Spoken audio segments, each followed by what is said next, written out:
En 1974, il s'est passé quelque chose sur le plateau de Blazing Saddles et presque personne n'ose en parler. L'acteur choisi pour incarner le Waco Kid a disparu après une seule journée de tournage. Ce qui l'a fait 4 ans plus tard allait ébranler Hollywood. Et ce n'est qu'un début. John Wayne a lu le scénario et a prononcé 3 mots qui ont tout changé. Le titre original du film avait un lien direct avec Malcolm X, un lien si controversé que Warner Brothers l'a enterré. Même le nom du gouverneur dans le film cache un secret que seuls les historiens français semblent comprendre. Il ne s'agit pas de simples anecdotes. Voici les secrets qu'il tente de garder enfouis depuis 50 ans. Blazing Saddles est né d'une idée folle et dangereuse. Le film s'appelait à l'origine Tex X, un clin d'œil direct à Malcolm X. L'auteur, un jeune Andrew Bergman d'une vingtaine d'années, avait écrit l'histoire d'un shérif noir qui prenait les rênes d'une ville frontalière entièrement blanche. Ce n'était pas une blague, c'était une déclaration. Il voulait faire exploser le mythe aseptisé du cowboy hollywoodien, un noir au pouvoir dans l'ancienne Ouest. Voilà qui bouleversait tout le genre. Plus choquant encore, un grand studio a pris le scénario au sérieux. Au début des années 1970, les films n'abordaient pas la question raciale de cette manière, surtout pas par le biais de la satire. Le titre Tex X a finalement été abandonné. Mais l'esprit révolutionnaire a brûlé tout au long de ce qui est devenu Blazing Saddles. Et avant que Mel Brooks ne s'en mêle, le projet prenait une toute autre direction. Alan Arkin devait réaliser le film. Et le shérif? James Earl Jones. Des années avant qu'il ne devienne la voix de Darth Vader. Jones avait de la puissance et de la profondeur, mais pas d'expérience en matière de comédie. Il s'agissait pourtant d'un choix judicieux, mais le projet a échoué. Les conflits créatifs, la nervosité des dirigeants et la force brutale du scénario ont effrayé tout le monde. Trop audacieux, trop dangereux. Il est resté sur une étagère. Ce n'est qu'avec l'arrivée de Mel Brooks que l'histoire a repris vie. Il ne l'a pas édulcoré, il l'a poussé encore plus loin. Sans cet échec, Blazing Saddles n'existerait pas tel que nous le connaissons. Mel Brooks n'était pas au mieux de sa forme lorsqu'il a accepté ce poste. Les producteurs lui avaient valu un Oscar, mais le film n'a pas rapporté beaucoup d'argent. Son film suivant, The 12 Chairs, a été un échec cuisant. Il était fauché. Il ne pouvait même pas s'acheter une nouvelle voiture. Et il avait un bébé en route avec Anne Bancroft. Il était prêt à abandonner et à retourner à la télévision. Quand on lui a proposé Tex X, il ne l'a pas accepté parce qu'il croyait en lui. Il l'a accepté parce qu'il était désespéré. Plus tard, Brooks a admis que ce film l'avait sauvé. Il lui a permis d'acheter une maison, de s'offrir un dîner décent et de respirer à nouveau. Blazing Saddles a changé toute sa vie. L'écriture du scénario a été un véritable chaos. Brooks n'a pas travaillé seul. Il a fait appel à 4 autres scénaristes. Andrew Bergman, Richard Pryor, Norman Steinberg et Alan Huger. La salle de rédaction ressemblait à une bagarre de bar. Tout le monde criait, se disputait et se battait pour que ces blagues survivent. Les sessions se sont prolongées jusque tard dans la nuit. Ils vivaient de plats chinois à emporter et d'adrénaline. Le premier projet comptait 412 pages.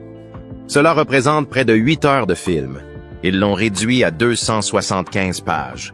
C'est encore beaucoup trop long, mais c'est bourré d'humour sauvage et de règles brisées.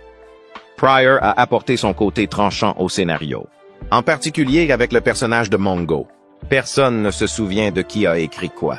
La scène des paix autour du feu de camp est issue de cette folie. Ce n'était pas de l'écriture, c'était la guerre, et le résultat a été quelque chose que Hollywood n'avait jamais vu auparavant. Dès le début, Brooks a donné le ton en apposant un panneau sur le mur. On pouvait y lire « Veuillez ne pas écrire un texte poli ». Ce panneau a tout façonné. Il a demandé à son équipe de supprimer toutes les règles. Rien n'était interdit. Son raisonnement était simple. De toute façon, ils n'y arriveront probablement pas. Alors soyons fous. Et c'est ce qu'ils ont fait. Ils s'attaquaient au racisme, se moquaient des clichés hollywoodiens et osaient plaisanter sur des sujets que personne d'autre n'osait aborder. Pryor écrivait des blagues juives. Les auteurs juifs ont écrit des blagues sur les Noirs. Personne n'est resté dans son couloir. Ce mélange a donné au film sa voix intrépide. il ne s'est pas contenté de se moquer des westerns. Il les a déchirés et a construit quelque chose de nouveau à partir des débris. Richard Pryor était censé être la star. Il était le premier choix de Brooks pour le rôle du shérif Bart. Mais Warner Brothers a refusé. Selon eux, les problèmes de drogue de Pryor et sa récente incarcération le rendaient inassurable. Brooks était furieux. Il a pensé à s'en aller. Mais Pryor, étonnamment calme, lui a dit de ne pas le faire. Il a dit « Nous trouverons le bon gars ». Continuez. Pryor n'a pas disparu pour autant. Il a rejoint l'équipe de scénaristes et a façonné le ton du film en coulisses. Cleveland Little a obtenu le rôle principal. Brooks a déclaré plus tard qu'ils avaient eu de la chance avec Little. Mais on ne peut s'empêcher de se demander à quoi aurait ressemblé la performance de Pryor. D'autant plus que 2 ans plus tard, Gene Wilder et lui formaient un duo comique légendaire. Et puis vint la plus grande surprise de toutes. Mel Brooks voulait que John Wayne joue le rôle du kid de Waco. C'est bien cela, le John Wayne. Il était encore l'une des plus grandes stars du monde. Brooks lui a donné le scénario. Wayne l'a lu du jour au lendemain et a dit qu'il avait ri aux éclats. Mais il a refusé. Il a dit que c'était trop sale pour son image. Il a cependant promis qu'il serait le premier à faire la queue pour le voir. Imaginez un peu. Le cowboy le plus droit et le plus sérieux de tous les temps, jouant une épave ivre dans un film qui se moque de tout son genre. Ce n'est pas arrivé. Mais ça a failli arriver. Après le refus de Wayne, Brooks a été obsédé par le casting de Dan Daly. Daly n'était pas un gars de l'Ouest. Il était connu pour ses comédies musicales. Mais il savait monter à cheval mieux que quiconque. Brooks pensait qu'il serait parfait. Il l'a même retrouvé à Hawaï. Daly a adoré le scénario, mais l'a également refusé. Ses yeux faiblissaient. Il a dit qu'il était presque aveugle et qu'il ne pouvait plus rouler en toute sécurité. Brooks s'est effondré. Il continuait à chercher l'acteur parfait. Mais le destin avait d'autres plans. C'est alors que survient le pire des désastres en matière de casting. Brooks engagea Gig Young. Young avait gagné un Oscar et avait l'air fatigué que Brooks recherchait. Mais Young avait un sérieux problème d'alcool. Le premier jour du tournage, pendant la scène de la cellule de prison, il s'est mis à trembler. Brooks pensait qu'il jouait la comédie jusqu'à ce que de la bile verte sorte de sa bouche. Il a été transporté d'urgence à l'hôpital. Brooks a déclaré plus tard que si l'on voulait un alcoolique, il ne fallait pas choisir un alcoolique. Young n'est jamais revenu. Il a ensuite intenté un procès à Warner Brothers. Le film avait encore perdu son enfant de Waco. C'est alors que Gene Wilder est intervenu. Brooks n'avait pas pensé à lui pour le gamin de Waco. Il trouvait Wilder trop jeune, trop frais. Il avait proposé à Wilder le rôle du méchant plus tôt, mais Wilder avait refusé. Désormais désespéré, Brooks l'appelle en pleurant. Wilder venait de terminer son travail avec Brooks sur les producteurs. Il a pris un avion et s'est rendu directement à elle. Hey. Lorsqu'il a essayé le costume, il lui allait comme par magie. Selon Dilla, il était déjà sur le plateau. Son charme discret et son timing décalé ont fait du gamin de Waco un personnage inoubliable. Et son alchimie avec Cleveland Little est devenue l'âme du film. Dans le chaos, ce casting de dernière minute a tout sauvé. Lorsque Mel Brooks a crié pour la première fois des selles flamboyantes aux dirigeants de Warner Brothers, ce fut un désastre. La salle était silencieuse. Aucun dirigeant n'a esquissé un sourire. Le film était truffé de blagues sur les pets, d'une scène de coups de poing sur un cheval et du mot « haine » utilisé sans hésitation. Au lieu de rire, les gens se sont sentis mal à l'aise, puis indignés. Leo Greenfield, responsable de la distribution nationale du studio, a carrément dit qu'il fallait enterrer le film et en assumer les conséquences financières. D'autres étaient d'accord. Ils n'ont pas seulement détesté le film. Ils voulaient qu'il disparaisse. Ils ont remis à Brooks une longue liste de coupes. Retirer la scène du feu de camp. Supprimer la violence. Supprimer les insultes. Brooks a écouté poliment, a pris la liste, a quitté la pièce, puis l'a mise en boule et l'a jetée. Il ne changeait rien. Brooks savait qu'il ne lui restait qu'une chance. Il a rapidement organisé une deuxième projection. Non pas pour les costumes, mais pour les travailleurs, les secrétaires, les concierges et les employés de la salle de courrier. Et cette fois, la salle a explosé. Dès la première blague, les gens rient de façon incontrôlée. Il manquait d'air. Certains tombaient même de leur chaise. C'était le chaos à l'état pur, dans le meilleur sens du terme. L'un des co-scénaristes, Norman Steinberg, se souvient parfaitement de ce moment. Il a dit que les gens se roulaient littéralement par terre. Ed Brooks, qui regardait tout cela se dérouler, a dit ce qu'il ressentait vraiment. Combattez-les. C'est notre film. Ce soir-là, les dirigeants du studio ont vu quelque chose qu'ils ne pouvaient pas ignorer. Les gens ordinaires, les vrais spectateurs, ont adoré le film. Et c'est ce qui a empêché le film d'être enterré. Même après cet accueil enthousiaste, le studio restait nerveux. Ils ne voulaient pas prendre le risque d'une sortie à l'échelle nationale et ont donc joué la carte de la sécurité. Blazing Saddles n'ouvrira que dans 3 villes. New York, Los Angeles et Chicago. C'est tout. Pas de publicité, pas d'avant-première, pas de buzz, juste des sorties à froid pour voir ce qui s'est passé. Ces villes ont été choisies parce qu'elles étaient plus susceptibles d'accueillir l'humour. En particulier la comédie juive de style Catskills dans laquelle Brooks s'est spécialisé. Le studio espérait des chiffres modestes, peut-être suffisants pour sauver la face. Au lieu de cela, ils ont obtenu des salles combles, des gens qui hurlaient de rire et un bouche à oreille qui s'est répandu comme une traînée de poudre. Le pari avait basculé et l'incendie ne faisait que commencer. Les critiques ne savaient pas quoi en penser. D'autres l'ont adoré. D'autres l'ont qualifié de vulgaire et d'offensante. Mais rien de tout cela n'a eu d'importance. Le public a continué à venir. Au printemps 1974, le film est à l'affiche dans les villes comme dans les villages, les cinémas de banlieue, où le studio s'attendait à un silence, affichant soudain complet. Les gens ne se contentent pas de regarder Blazing Saddles. Ils l'ont cité, débattu, argumenté. Les files d'attente ont fait le tour du pâté de maison. Les familles et les amis en ont fait des nuits.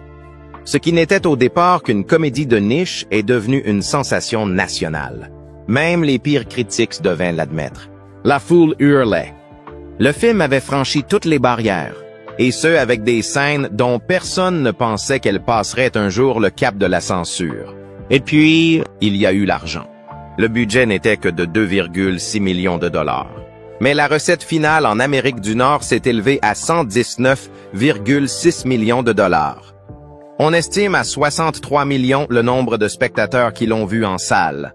C'est plus que n'importe quel film du Seigneur des Anneaux. Des décennies plus tard. Corrigé de l'inflation. Blazing Saddles a rapporté près de 600 millions de dollars. Ce n'était pas seulement un succès. C'était un phénomène. Mel Brooks s'est fié à son instinct, a ignoré les dirigeants et a fait exactement le film qu'il voulait faire. Et ça a marché. Le film n'a pas seulement survécu. Il a réécrit les règles de la comédie. Même les plus petits détails de Blazing Saddles sont chargés de sens. Prenez le nom du gouverneur, William J. Lepetoman. Cela semble absurde, mais il s'agit en fait d'une référence à un véritable artiste français du nom de Joseph Pujol. Né en 1857, Pujol était une star mondiale connue sous le nom de Lepetoman, ce qui signifie le maniaque du pet. Ce n'était pas seulement un nom de scène, c'était son acte. Il pouvait inspirer de l'air, ou même de l'eau, dans son rectum et le relâcher à volonté. En diapason, à l'heure, in rhythm. Il jouait des chansons, soufflait des bougies, faisait des imitations. Il pouvait même fumer une cigarette en se servant uniquement de son derrière. Pujol était si populaire qu'il fallait poster des infirmières à ses spectacles, pour évacuer les personnes qui s'évanouissaient parce qu'elles avaient trop ri. Une fois, quelqu'un serait mort de rire, et il gagnait plus que l'actrice la plus célèbre de France. Lorsque Brooks a donné son nom au gouverneur, ce n'était pas seulement pour rire. Il s'agissait d'un hommage à une légende de la comédie corporelle qui avait régné sur le Moulin Rouge. Ed Brooks ne s'est pas arrêté là. Il n'a pas seulement joué le rôle du gouverneur. Il a également joué le rôle d'un chef amérindien qui parlait couramment le yiddish. Dans l'une des scènes les plus scandaleuses du film, le chef laisse passer un chariot de colons noirs indemnes, puis lance une plaisanterie qui renverse tous les clichés hollywoodiens de l'Ouest. Il dit en yiddish, « Ne soyez pas fous, laissez-le passer, tant que vous êtes en bonne santé. » Et ajoute, « Ils sont plus sombres que nous. » C'était absurde, c'était offensant et c'était délibéré. Autrefois, Les rôles d'Autochtones étaient souvent interprétés par des acteurs juifs. Brooks a retourné le scénario et fait une blague si complexe que seules les personnes connaissant à la fois la culture juive et l'histoire de la distribution des rôles à Hollywood la comprendraient vraiment. Brooks ne s'est pas contenté d'être acteur. Il a ajouté sa voix dans des scènes que l'on ne soupçonne pas. Les chanteurs qui soutiennent Lily Von Stop, c'est lui. Le chahuteur aléatoire pendant le combat final, c'est aussi lui. Il a rempli la bande-son de minuscules versions de lui-même cachées à la vue de tous. C'était de la comédie par saturation. Chaque image est remplie de blagues. Chaque son est conçu pour un maximum d'absurdité. Et si quelque chose enfreignait les règles de la narration, il s'y enfonçait encore plus fort. Rien n'illustre mieux cela que l'utilisation délibérée d'anachronismes dans le film. L'action se déroule dans le Far West. Mais soudain, l'orchestre Count Basie apparaît et joue April in Paris, une chanson des années 1930. Un cowboy mentionne une émission sportive télévisée qui n'existait pas encore.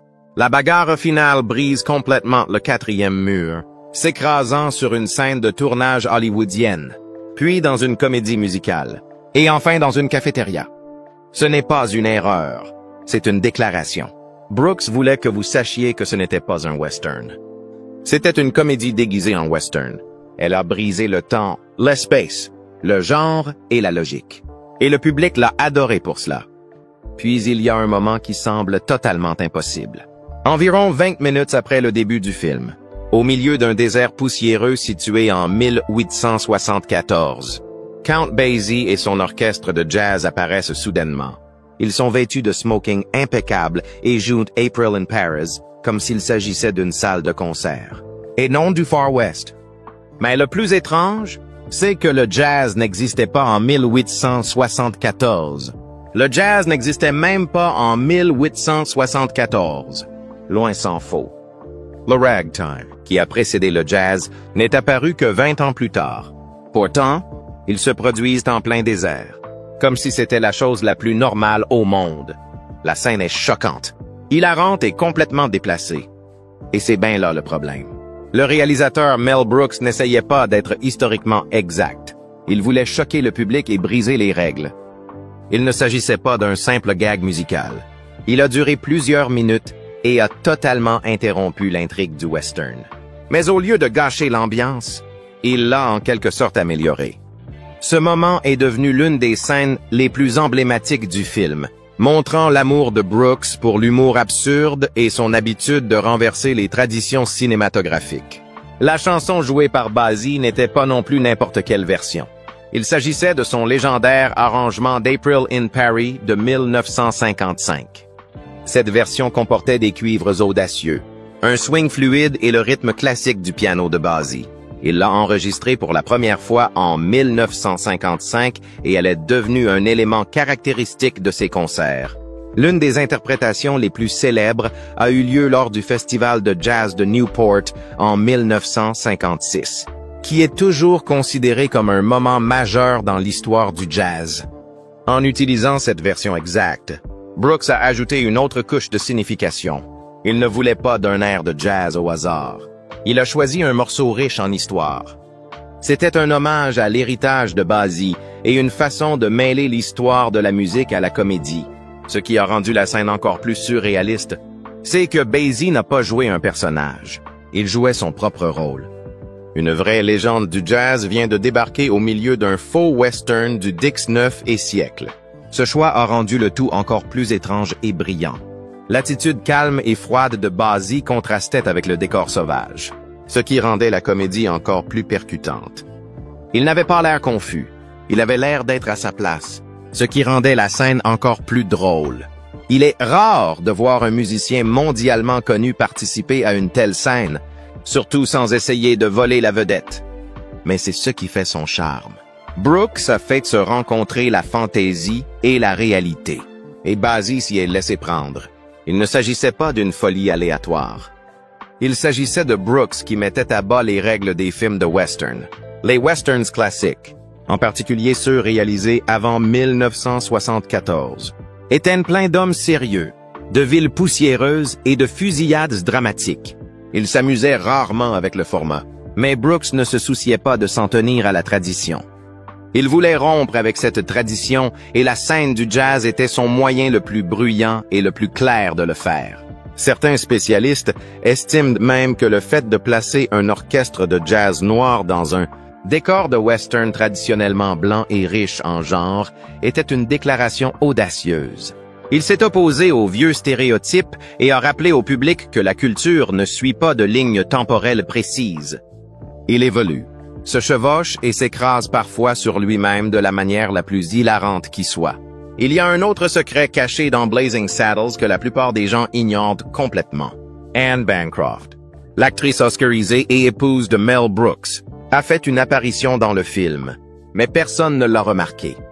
Bien qu'elle soit l'un des 24 acteurs à avoir remporté l'Oscar, l'Emmy et le Tony, une rare triple couronne, elle n'a pas cherché à attirer l'attention. Elle a discrètement rejoint la scène de l'église en tant que figurante.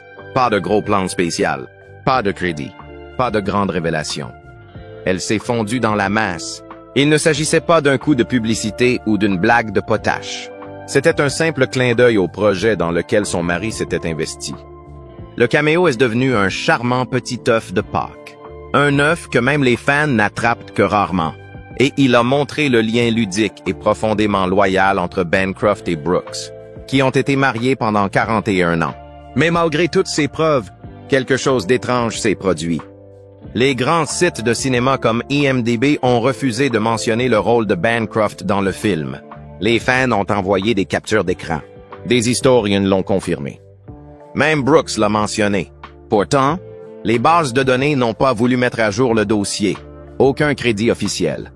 Ce petit oubli s'est transformé en un mini-mystère pour les cinéphiles. Les gens ont essayé de le corriger, mais rien n'y a fait. Certains ont mis en cause des règles strictes concernant les rôles non crédités. D'autres ont estimé que le caméo était tout simplement trop mineur. Mais pour de nombreux fans, cette omission fait partie de l'histoire elle-même. Elle montre que même les acteurs les plus célèbres peuvent être effacés de l'histoire s'ils choisissent de rester discrètement dans l'ombre. Les coulisses de Blazing Saddles ne sont pas toujours calmes. L'audition de Madeline Kahn pour le rôle de Lily Von Stop commence par une confusion totale. Lorsque Mel Brooks lui a demandé de voir ses jambes, elle s'est figée. Elle pensait qu'il s'agissait d'une de ces auditions que l'on apprend aux femmes acquittées. C'est donc ce genre d'audition? S'emporte-t-elle. Brooks, paniqué, s'est rapidement expliqué. Il voulait savoir si elle était capable de faire une chevauchée dramatique comme Marlene Dietrich dans Destry Rides Again. C'est tout. Pas de sordide. Une simple recherche. Kahn a compris immédiatement. Elle s'est emparée d'une chaise, a soulevé sa jupe, a pris la pose et a obtenu le rôle sur le champ. Son charme, son courage et son sens du comique ont fait mouche. Ce seul moment lui a valu une nomination aux Oscars et a fait d'elle l'une des plus grandes stars du film. Mais elle ne s'est pas arrêtée là. Juste après l'audition, elle a regardé Brooks droit dans les yeux, a de nouveau soulevé sa jupe et a dit « pas de contact ». Cette phrase n'était pas écrite. Ce n'était pas prévu. C'est sorti tout seul. Et c'était parfait. Cette petite phrase est devenue légendaire sur le plateau. Ce n'était pas seulement drôle. Il a donné le ton à l'ensemble du personnage. Kahn ne jouait pas seulement une parodie. Elle était à la fois la blague, la limite et la chute. Brooks a déclaré plus tard que ce moment unique l'avait convaincu que personne d'autre ne pouvait jouer Lily. Elle avait la confiance et le timing dont le rôle avait besoin. Et cet esprit intrépide a fini par façonner l'un des personnages les plus emblématiques de l'histoire de la comédie. Lorsque Mel Brooks a commencé à travailler sur Blazing Saddles, il ne savait pas lui-même jusqu'où il pouvait aller. C'est là que Richard Pryor est entré en scène. Pryor n'était pas seulement dans la salle d'écriture. Il était l'homme du courage du film. À l'origine, Mel Brooks hésitait à utiliser le mot « haine » autant de fois. Il était nerveux. Le public allait-il quitter les lieux? Les studios allaient-ils tout arrêter? Pryor n'a pas bronché. Il a dit à Brooks que s'il devait se moquer du racisme, il devait le montrer tel qu'il était réellement. Ne pas l'adoucir, ne pas l'épurer. Utiliser le vrai langage de la haine pour que le public ressente la piqûre. Pryor a déclaré sans embâge que nous écrivions une histoire de préjugés raciaux. C'est le mot, le seul mot. et c'est ce qui a scellé le sort du film. Et lorsque Pryor n'a pas pu jouer dans le film, il ne s'est pas éclipsé. Il a aidé à choisir qui devait prendre le rôle principal. Il a choisi Cleavon Little.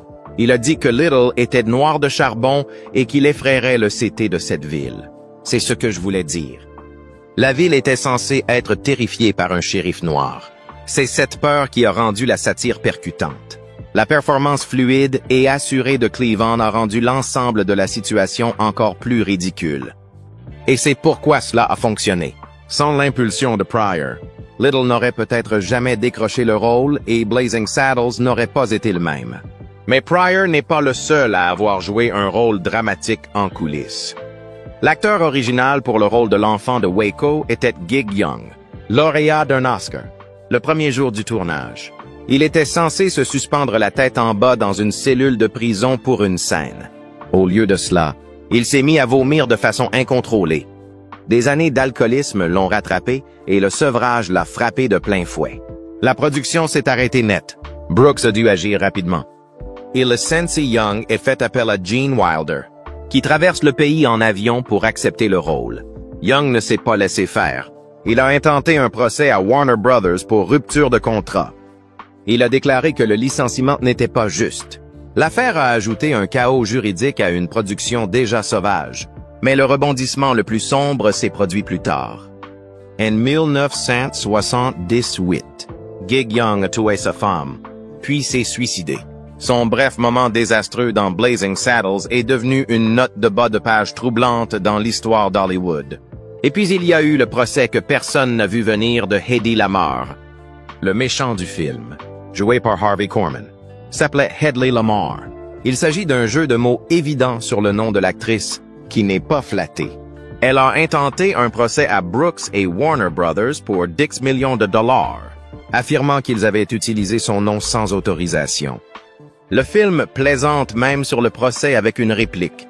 « Nous sommes en 1874. Vous pourrez la poursuivre en justice. » Mais Lamarr ne riait pas. Elle a déclaré qu'il s'agissait d'un acte non autorisé et offensant. Brooks l'admirait et ne voulait pas d'une longue dispute. Il a dit à ses avocats de lui donner tout ce dont elle avait besoin. Le montant n'a jamais été rendu public. Mais l'affaire est devenue un nouvel exemple de la façon dont Blazing Saddles a réussi à offenser les gens sur tous les fronts possibles, même les légendes du cinéma à la retraite. Pourtant, rien n'a empêché le film d'entrer dans l'histoire. En 2000, l'American Film Institute a publié sa liste 100 Years, 100 Laughs. Blazing Saddles est arrivé en 6e position. Il a devancé Airplane, MASH et des dizaines d'autres classiques. Seuls 5 films ont été mieux classés, dont La soupe au canard et Annie Hall. En 2006, la Bibliothèque du Congrès l'a inscrit au National Film Registry. C'est là que les films importants d'un point de vue culturel et historique sont conservés à jamais. Ce film a rejoint des icônes comme Rocky et Fargo, prouvant qu'il n'était pas seulement scandaleux, mais qu'il avait de l'importance. Le film se moque du racisme, du genre western et ose dire des choses que personne d'autre n'oserait dire. Et il résonne encore aujourd'hui. En fait, en 2024, le film a déclenché une nouvelle tempête de feu. HBO Max a ajouté un avertissement de 3 minutes avant le film. Les téléspectateurs ont dû écouter un message de Jacqueline Stewart, spécialiste du cinéma, expliquant l'utilisation d'insultes et de stéréotypes racistes. Elle a déclaré que le film les utilisait pour se moquer du racisme et non pour le soutenir. Cette décision a néanmoins suscité des réactions négatives. Certains ont dit qu'ils n'avaient pas besoin d'être sermonnés. D'autres ont déclaré que cela aidait les jeunes spectateurs à comprendre ce qu'ils regardaient. Seuls 2 films de la plateforme ont bénéficié de ce traitement. Blazing Saddles et Autant en emporte le vent. Cela en dit long sur l'engouement que suscite encore ce film. Mel Brooks l'a vu venir. Lors d'une interview en 2017, il a déclaré que le politiquement correct était la mort de la comédie. Il savait que Blazing Saddles ne pourrait pas être réalisé aujourd'hui. Les studios n'y toucheraient pas. Le public exploserait. Il ne disait pas que la comédie blessante était acceptable, mais il pensait que la vraie comédie devait prendre des risques. Elle devait dire l'indicible. Son avertissement ne concernait pas seulement la censure. Il s'agissait d'art. Il a construit un film qui a fait le pari de l'inconfort. parce qu'il croyait que le rire pouvait désarmer la haine mieux que toute autre chose.